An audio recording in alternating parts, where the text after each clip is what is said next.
Greetings, everybody. This is Winnie Wriggle, and welcome back to Direwolf20's 1.16 Modpack. We're in episode 21, and today we're going to get into one of the magic mods in this pack, and that is Botania. These are the materials that we need to not only get started in the mod, but also make a little bit of progression. Not only is it a beautiful and stunning mod, it has some very useful items. The mod itself centers around flowers. I have a flower pouch that I've been carrying around. As I've been wandering around a world, I've been collecting flowers. The beauty of the flower pouch is if you have it anywhere in your inventory, other than your hotbar, and you break a mystical flower, it goes into the pouch. The goal is to gather at least one flower of each color.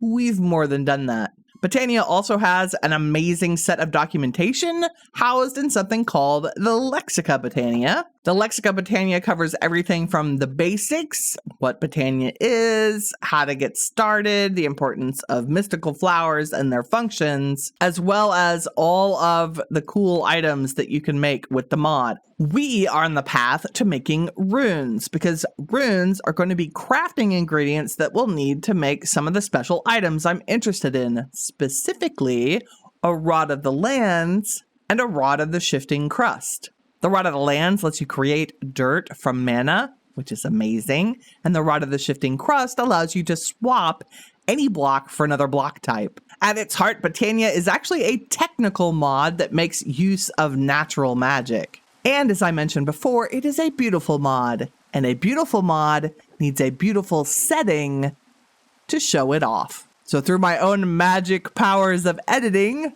ta-da! A vast improvement over Nothing But Stone. It's not completely finished out yet, but basically I just put a layer of grass over the floor and then added some leaves for a little greenery. Eventually we'll do little grottos and streams and all kinds of other decoration down here.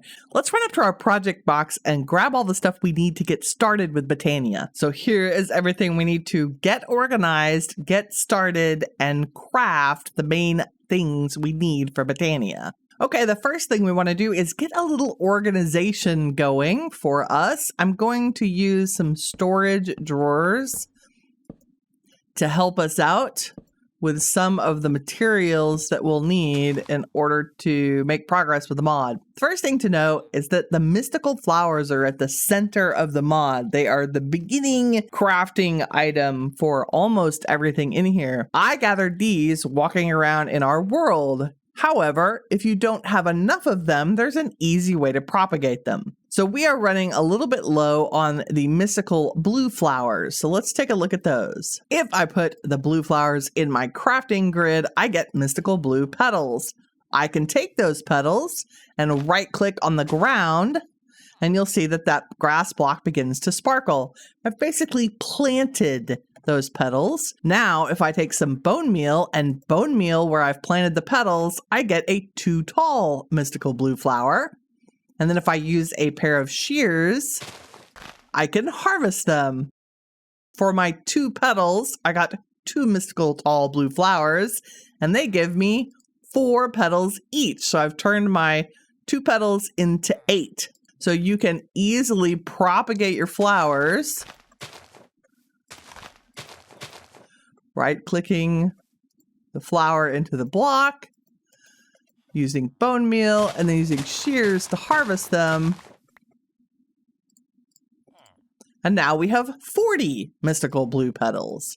It is the petals that we will use for crafting ingredients, and that's part of the reason I have storage drawers, 16 of them in one block, so we can put all 16 flower types in here.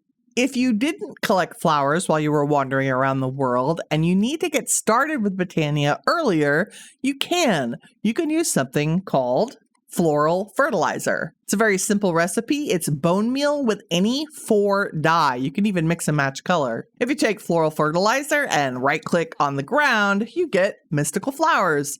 A handful of floral fertilizer should get you at least one of every flower color that there is in Botania. And aren't they beautiful? I like them a lot. Now you can just make sure that your flower pouch is in your inventory and run around and break all the flowers and they'll end up in the pouch. I'm going to take all the flowers we've collected and turn them into petals and put them in the storage drawers. Ta-da! All of our petals are converted, one for each of the 16 Minecraft colors. You might also be interested to know that petals serve as a great source of dye. If you use a pestle and mortar with them in a crafting table, you get dye. The mortar and pestle recipe is super simple. It's just a stick, a block of wood, and a bowl. Similar to some of the other mods we've looked at so far in the series, Botania also has its own crafting mechanisms. The first crafting mechanism we want to take a look at is called the Petal Apothecary. This crafting recipe is super simple. It's a couple of slabs, some cobblestone, and at least one petal. So we're going to go ahead and throw down a crafting table, pick a color for our Petal Apothecary, and craft one. In order to craft with this, many of the recipes are going to require it to be filled with water. So let's make an infinite water source.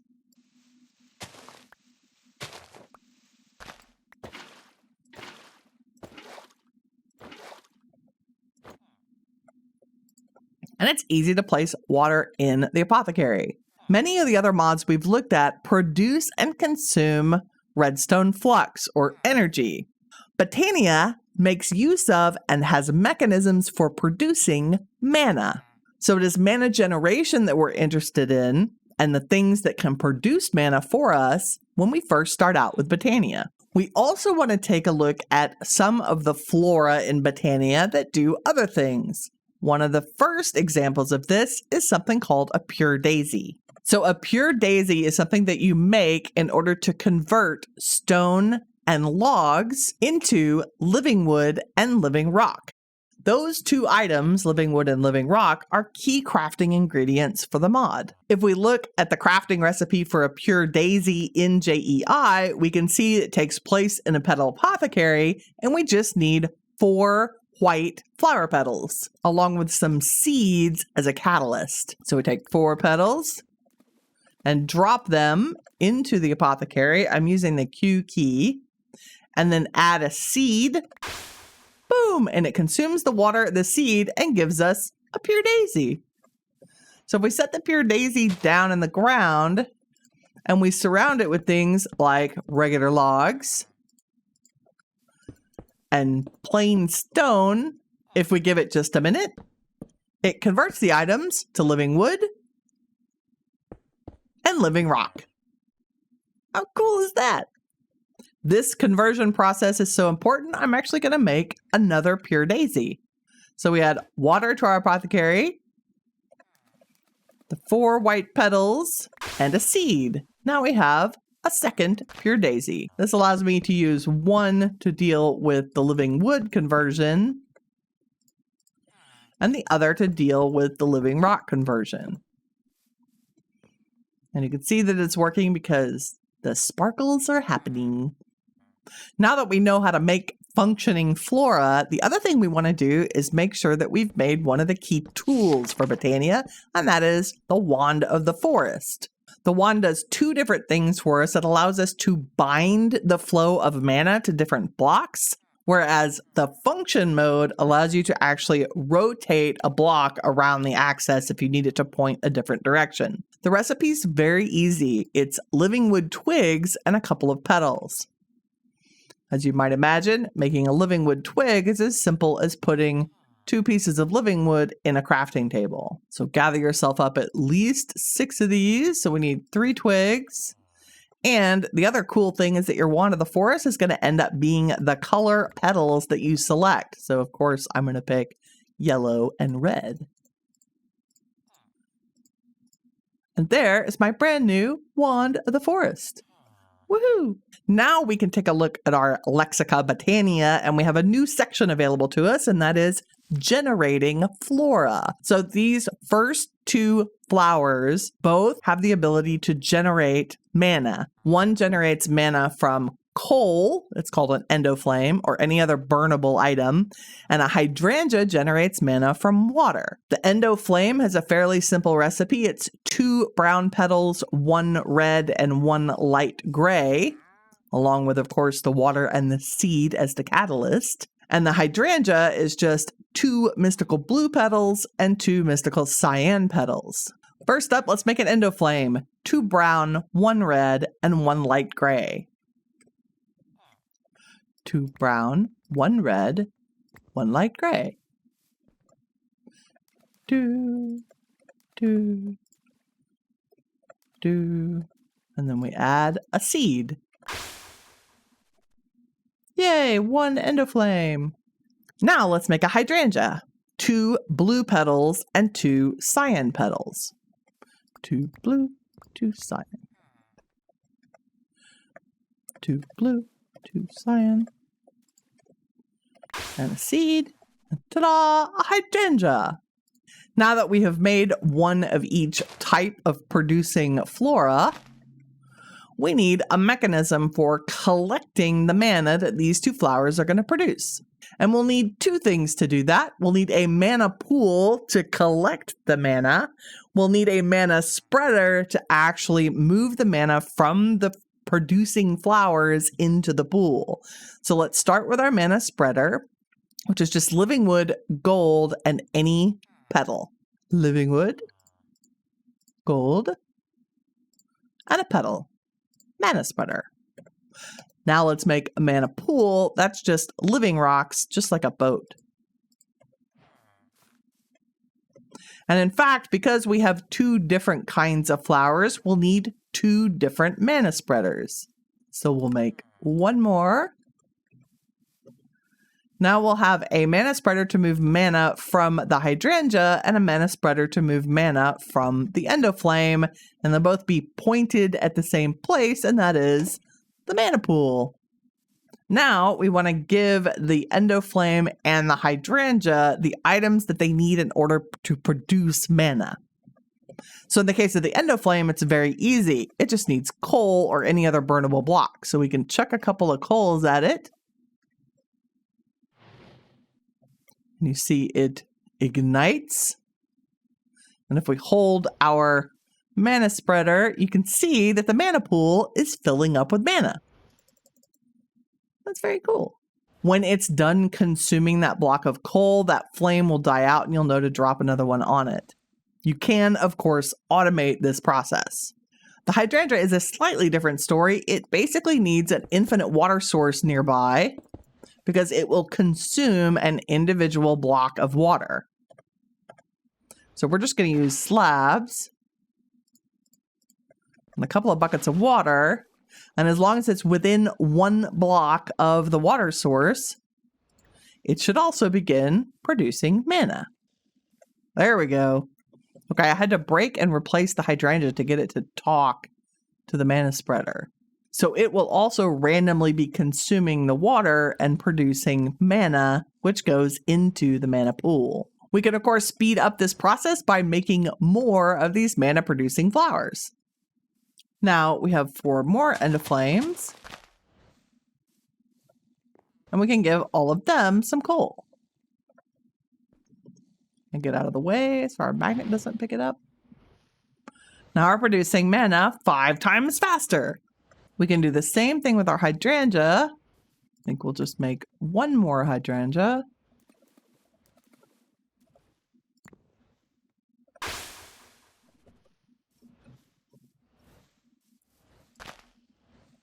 And then use our Wand of the Forest to make sure that it is also providing mana to the nearest mana spreader. So we are producing mana from 2 different kinds of producing flowers or flora.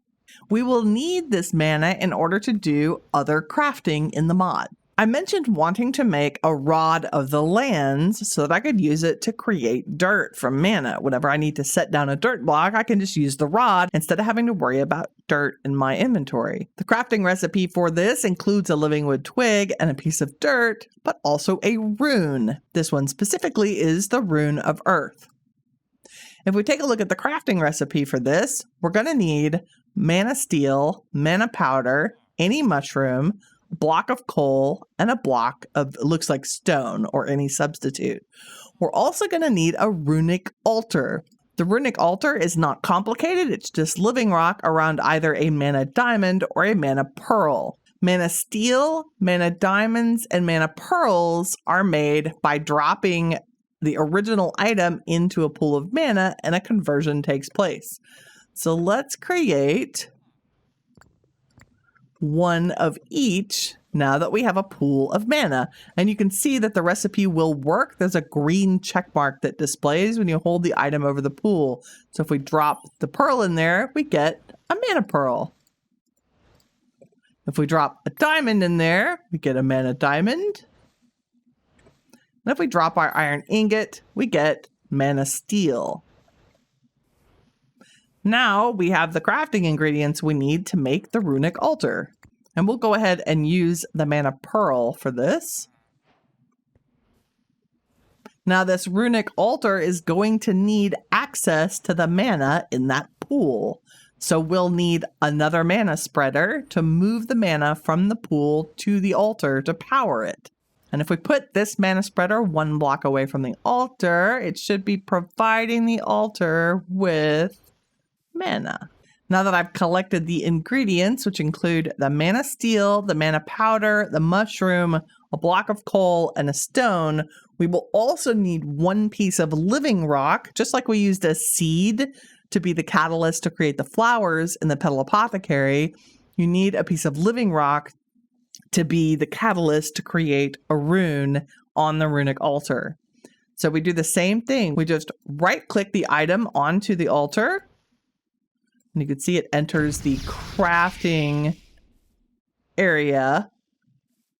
And we don't yet have enough mana to create the recipe. And I think it may be because our mana spreader is not actually moving mana from the altar. There we go. So I had to move the mana spreader right next to the altar in order for it to provide the altar with mana. And we can see that when we hover over it with our Wand of the Forest equipped. And you can see the little rune progress bar, like a pie slice is happening on the right. As soon as it has enough mana, you'll get a check mark. And then we chuck a living rock at it and right click it with our Wand of the Forest. That's it. So add the living rock and then right click with the Wand of the Forest and we get our runes of earth. Now I can make a Rod of the Lands. So if I run over here, make my twig, grab a piece of dirt,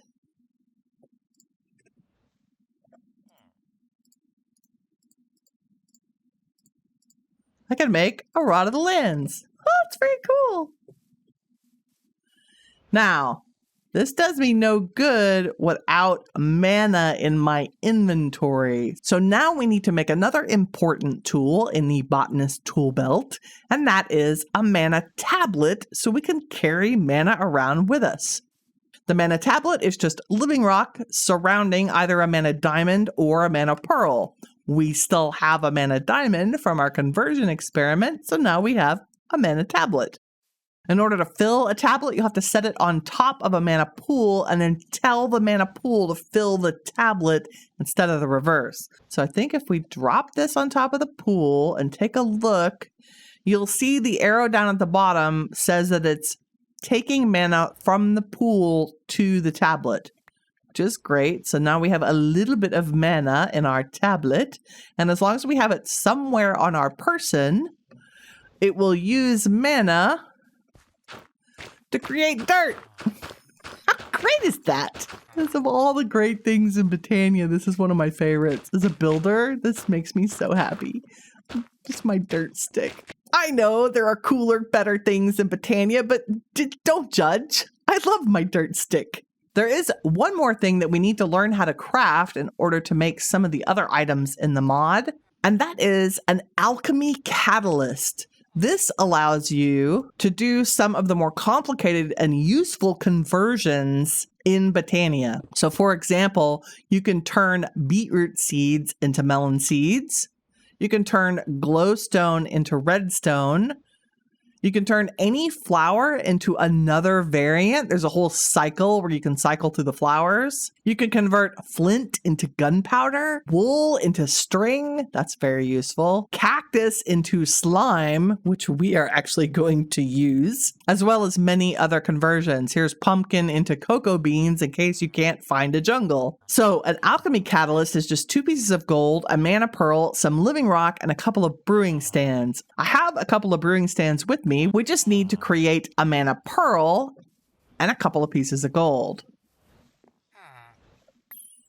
There's a mana pearl. The last thing we need is some living rock. And now we can make our alchemy catalyst. Now we can take our alchemy catalyst and put it underneath our mana pool and our conversions. Oh, look, here's one right away. I can change dirt into coarse dirt. How great is that? And I'm going to put a slab down so that we can see whether or not the alchemy catalyst is underneath our mana pool. Now that we have the ability to generate mana, move mana around, and collect it, and then use it for crafting, I think that's all we have time for today for this introduction to Botania. Thank you very much for watching. If you enjoyed the episode, please leave a like. If you'd like to keep up with what's going on in the channel, don't hesitate to subscribe. And remember, as always, you are the shiny stuff that awesome is made of. Take care, everybody. Bye-bye.